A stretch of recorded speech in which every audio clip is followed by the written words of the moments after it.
when you or your partner get triggered, does it lead to a death spiral that leads to a disconnection and bad feelings?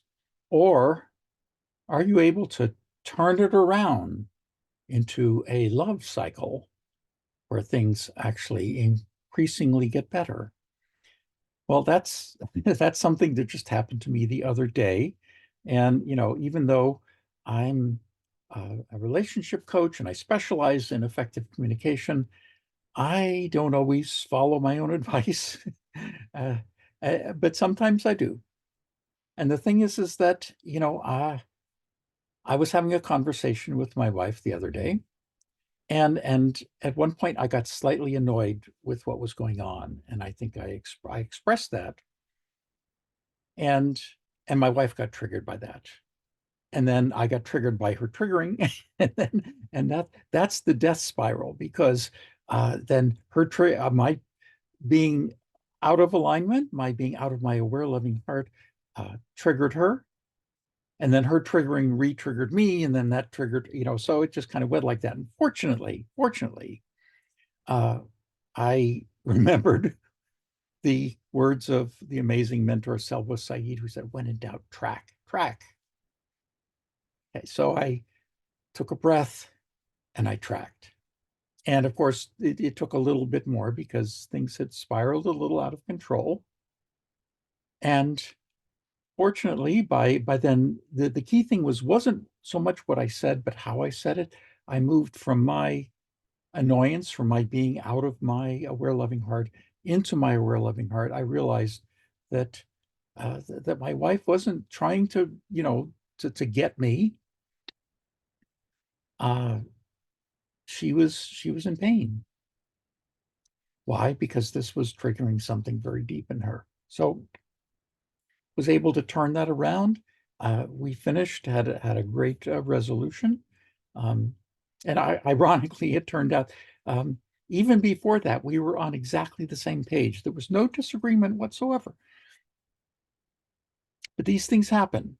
So for me, it was being out of my aware, loving heart in the moment, which led to that. But um, the key takeaway is this: is that it is always possible to recover.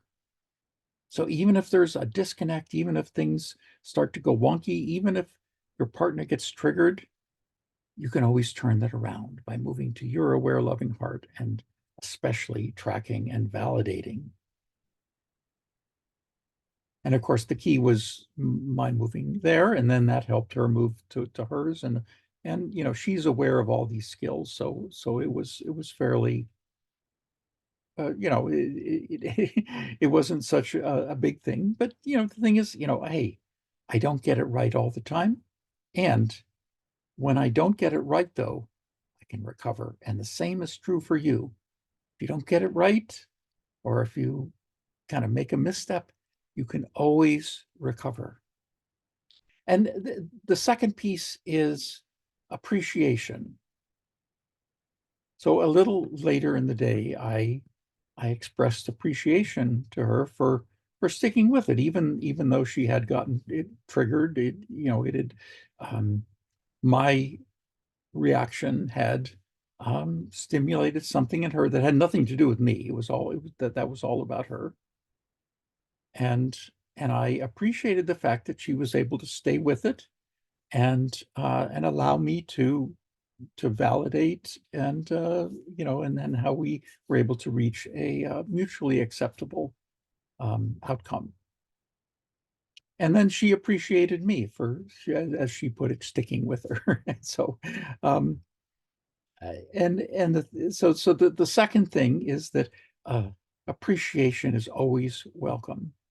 And even if she hadn't, and just my appreciation opened her up to maybe give a little appreciation too, because even though that particular previous interaction had gone well, that there had been some moments of distress and disconnect, and those can sometimes have a little bit of lasting effect. So those last few little dregs of feelings that were left over, even though in the moment it had been resolved, um, were completely washed away by gratitude. So